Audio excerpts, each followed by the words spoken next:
Bienvenue à tous. Le chômage des jeunes à l'ombre de la croissance économique en Afrique. Selon la Banque mondiale, les jeunes représentent 60% de l'ensemble des chômeurs sur le continent. De nombreux programmes visant l'auto-emploi des jeunes sont financés dans chaque pays et aux côtés des gouvernements, les organisations de la société civile promeuvent l'entrepreneuriat. C'est ce dont nous allons parler sur ce plateau avec notre invité, Monsieur Kokou Pwenou. Vous êtes le directeur exécutif d'Afrique Stack, très active au Togo. Merci d'avoir répondu à notre invitation. Merci de me recevoir sur votre plateau. Monsieur Pwenou, vous formez au Togo depuis des années les jeunes à l'auto-emploi, l'entrepreneuriat, la solution miracle pour régler le problème du chômage? Oui, nous pensons que l'entrepreneuriat a un rôle très important à jouer dans l'emploi des jeunes parce qu'on ne peut pas reposer toute la responsabilité de création d'emplois sur nos États.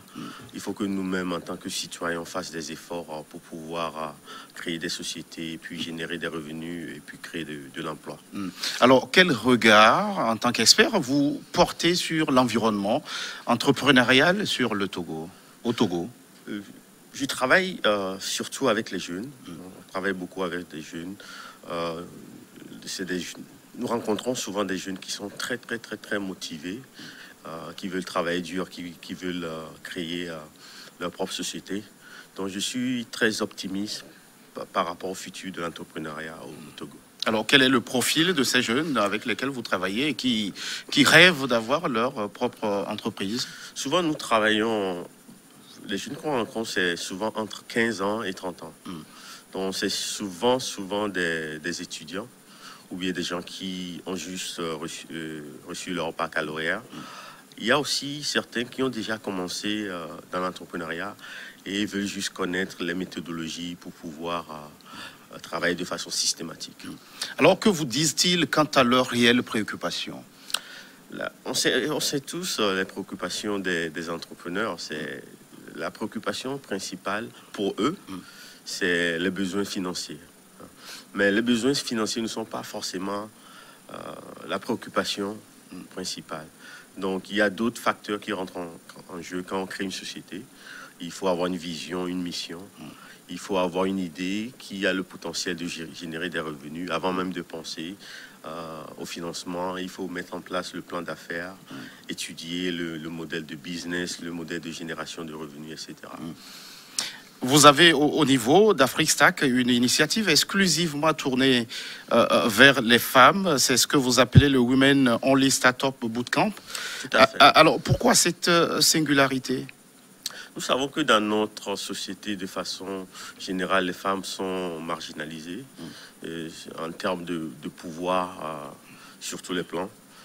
Mais en même temps, c'est que les femmes ont toujours joué un rôle crucial dans l'équilibre dans nos sociétés africaines, que ce soit dans les foyers, dans les marchés. Les femmes sont toujours présentes. Donc nous pensons que le moment est venu de redonner la place qu'il faut aux femmes. C'est pourquoi on a mis en place ce programme uniquement destiné aux femmes. Alors, est-ce que vous voulez nous dire que l'entrepreneuriat féminin est à la traîne dans notre pays? Je dirais de façon générale, pas particulièrement l'entrepreneuriat féminin, mais de façon générale, je dirais que l'entrepreneuriat est à la traîne dans notre pays. Mais ça touche beaucoup plus les femmes. Donc, on a un programme qui touche les hommes et les femmes, mais on a un programme spécifique qui est fait pour les femmes. Alors, quel diagnostic faites-vous des difficultés que rencontrent ces femmes sur le chemin de l'entrepreneuriat?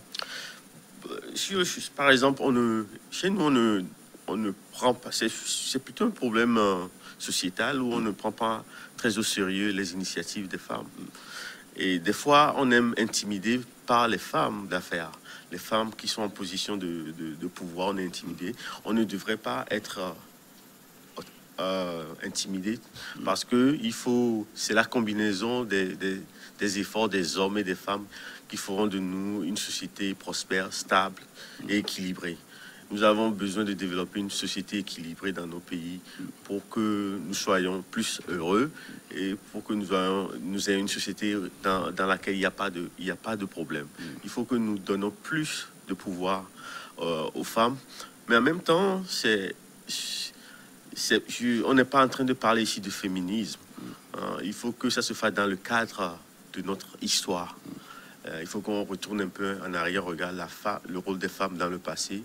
Les femmes ont toujours soutenu les hommes. L'homme représente l'autorité, mais la femme représente la sagesse. Donc il faut qu'on puisse mettre en place un système qui permet de revaloriser la femme, en même temps dans le respect de l'autorité de l'homme. Aujourd'hui, on constate une ascension fulgurante de la gente féminine au niveau des leviers du pouvoir. Est-ce que pour vous, c'est un facteur encourageant pour relever ces défis dont vous parlez?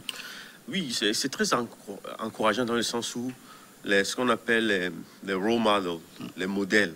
Les modèles sont tout ce qui est visuel, c'est très important. Il faut que les jeunes filles puissent voir leur maman dans une position d'autorité pour les motiver, pour les inciter aussi à faire autant. Il faudrait aussi souligner que ces femmes qu'on voit dans les escarcelles du pouvoir aujourd'hui, c'est des femmes qui ont travaillé dur quand même. Donc il faudrait que nos filles, nos jeunes filles aussi apprennent à travailler dur, à baisser la tête, à travailler dur, comme les hommes, pour arriver à leur position. Mais en même temps, nous les hommes, nous avons la responsabilité, quand on rencontre une femme qui travaille dur, de lui donner l'opportunité d'atteindre son potentiel. La société doit briser les tabous. Tout à fait. Alors, Monsieur Poinou, votre 4e édition de cette initiative Women Only Startup Bootcamp vient de s'achever. Quel bilan vous en faites? C'est la 4e édition, c'est toujours un bilan positif. Ça me fait toujours plaisir quand on forme des jeunes femmes et après un an, je les rencontre, je les regarde, je les observe surtout sur les réseaux sociaux. Les femmes, je vois des femmes qui sont complètement épanouies, commencer à développer leur propre activité, savent comment communiquer maintenant sur les réseaux. Financièrement épanouies, vous voulez dire? Épanouies sur tous les plans, non seulement financier, mais sur le plan personnel aussi, tu vois. Parce que quand on rencontre ces jeunes femmes, souvent au départ elles étaient timides. Il y en a beaucoup qui étaient timides.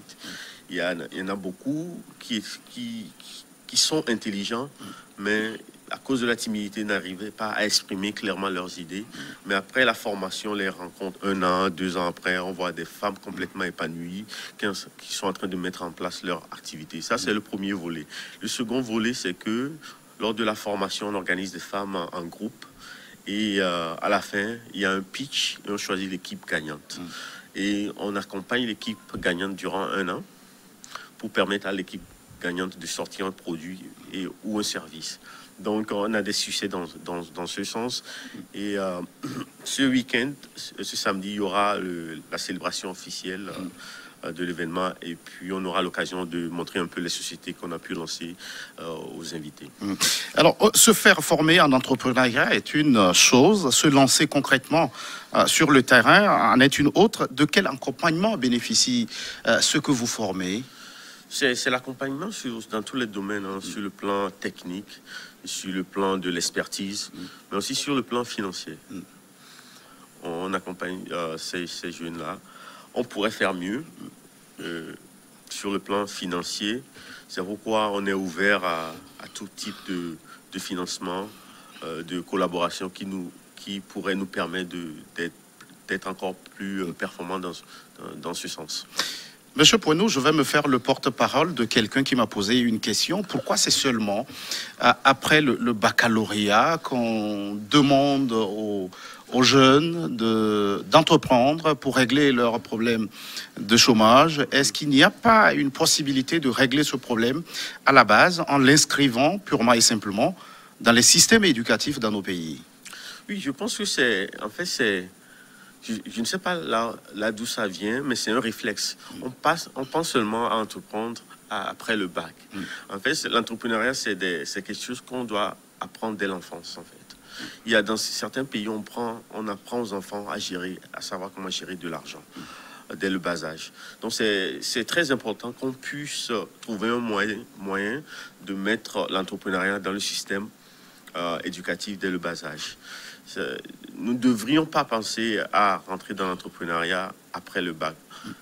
Moi, personnellement, ce n'est pas le cas parce que moi, j'ai toujours vendu des choses quand j'étais jeune.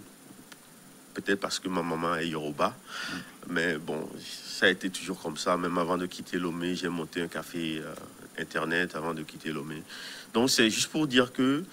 Et puis, quand on regarde dans les pays anglophones, sur les campus, les jeunes viennent ils ont déjà deux businesses. Tu vois, ils viennent déjà avec leur bagnole à l'université, déjà.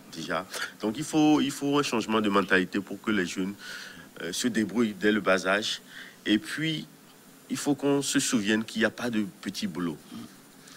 Il n'y a pas de petit boulot dès le bas âge. Il faut déjà qu'on commence à travailler, que ce soit dans les fast-food, n'importe quel genre de boulot. Ça nous apprend à se développer pour qu'on soit prêt pour le monde de l'entrepreneuriat. Alors, une question toute simple. Est-ce que tout le monde peut réussir en entrepreneuriat? Ce que j'ai constaté, c'est que l'entrepreneuriat n'est pas tout le monde, n'est pas pour tout le monde. Alors, quels sont les prérequis pour réussir dans ce domaine? Je dirais que on peut dire pour réussir, mais ou bien tout simplement pour être dans ce domaine, il faut qu'on n'ait pas peur un peu du risque. Il faut qu'on soit prêt à tolérer. Il faut qu'on ait une tolérance très élevée pour le risque, en fait, pour rester dans l'entrepreneuriat. Parce que quand on est dans l'entrepreneuriat, on a une idée, on croit en l'idée, on travaille dur, mais on ne voit pas forcément le bout du tunnel pendant un bon bout de temps. Donc, il faut être prêt à tolérer le risque quand on rentre dans l'entrepreneuriat. On dit souvent qu'on peut entreprendre dans tout, mais est-ce qu'il vous arrive de conseiller aux jeunes que vous formez certains domaines qui, à vos yeux, présenteraient plus d'opportunités que d'autres? Je dirais que nous n'avons pas la solution sur ce plan. Il y a tellement d'opportunités à explorer. On n'est même pas au courant jusqu'à ce que cette personne-là sorte avec cette société qui fait telle ou telle chose. Donc, on n'a pas de solution à apporter sur ce plan. Mais ce qu'on apporte par contre, c'est quand quelqu'un vient vers nous avec une idée, d'étudier l'idée profondément pour savoir si cette idée-là peut conduire à la création d'une société génératrice de revenus. Alors aussi faut-il qu'il y apporte une certaine innovation sur cet aspect précisément. Qu'est-ce que vous dites aux jeunes? Oui, bien entendu. Quand on veut rentrer sur un marché, il faut regarder s'il y a la compétition. Il faut voir si son idée est prometteuse. Donc il y a tout ce paramètre-là. Surtout l'innovation de l'idée. Il faut pas, quand on veut vendre quelque chose, on va pas faire la même chose que les autres font déjà. Donc il faut se différencier. C'est très important, l'innovation dans ce domaine-là. Mais maintenant, on peut voir l'innovation sur plusieurs plans. On peut rentrer dans un domaine aussi où on fait la même chose, mais notre innovation peut-être c'est notre aptitude à baisser les prix. À jouer sur le prix pour pouvoir dominer le marché. Donc il y a plusieurs façons de voir la chose. Vous avez effleuré un sujet très préoccupant pour les jeunes entrepreneurs, c'est l'accès au financement. Comment relever ce défi? Est-ce qu'on peut entreprendre à zéro franc? C'est un vrai problème auquel font face les jeunes. C'est aussi lié au modèle économique qu'on a en place. C'est lié à la monnaie aussi qu'on a en place qui fait que la monnaie qui fait que les banques ne veulent pas forcément prêter de l'argent aux petites et moyennes entreprises parce que bon, ils n'ont pas confiance. Donc il faut qu'on puisse mettre un système en place qui puisse permettre aux jeunes d'avoir accès au capital financier le plus rapidement possible dès le début de leur start-up. Ce n'est pas le cas aujourd'hui, ce qui fait que nous avons des jeunes travaillant avec des jeunes qui ont des idées très prometteuses. Néanmoins, n'arrivent pas à avoir accès au financement au niveau local, donc sont obligés de faire des concours sur le plan international pour avoir accès au capital, sont obligés d'aller carrément dans un autre pays, d'aller aux États-Unis pour développer leurs produits. Par exemple, je travaille avec un Togolais aux États-Unis, on est en train de mettre en place une start-up, mais on sait qu'on ne pourra pas trouver le capital ici, sur place, donc on est obligé de lever les fonds au niveau des États-Unis. Donc il faudrait qu'on puisse mettre un système en place qui ait confiance en la créativité, qui ait confiance au génie du Togolais, des jeunes Togolais. Parce que moi, personnellement, j'ai rencontré beaucoup de jeunes Togolais et je crois beaucoup en ces jeunes-là. Donc il faudrait qu'il y ait un écosystème, en fait, qui nourrit ce génie-là. Alors justement, cet écosystème entrepreneurial a fait naître certaines startups, mais malheureusement, ce ne sont pas toutes qui arrivent à prospérer, à se muer en véritable entreprise. Quel diagnostic vous faites des difficultés que ces dernières rencontrent? Oui, il y a le côté aussi, la gestion de l'entreprise. Donc il y a le côté, est-ce qu'il y a une harmonie entre les membres fondateur de la start-up? Est-ce que avoir une idée et puis monter une société, gérer la société, c'est deux choses différentes. C'est pourquoi ce qui se passe d'habitude, c'est que les personnes qui ont monté la société, ils arrivent à trouver une idée qui fait gagner de l'argent. Ils génèrent des revenus, mais ils sont souvent pas en mesure de gérer la société. Donc, on fait appel à des gens qui sont compétents dans le domaine pour venir gérer la société. Donc, je pense que chez nous, on pourrait faire la même chose. On pourrait, si on voit des jeunes qui ont lancé une société, encore une fois, on parle de l'écosystème. Il faut qu'il y ait un écosystème qui conseille ces jeunes-là à bien gérer l'entreprise. En quelques secondes, si vous aviez un message à l'endroit de ces jeunes qui vous regardent actuellement, que leur diriez-vous en quelques secondes avant qu'on ne se sépare? Oui, je dirais c'est juste avoir la confiance, la persévérance et surtout du sérieux dans ce qu'ils font et de ne jamais se décourager. C'est le message de Kokou Pouenou, directeur exécutif d'Afrique Extract. Merci d'être passé sur ce plateau. Merci beaucoup. Merci à vous qui êtes restés en notre compagnie. À très vite pour un autre numéro de votre émission Focus.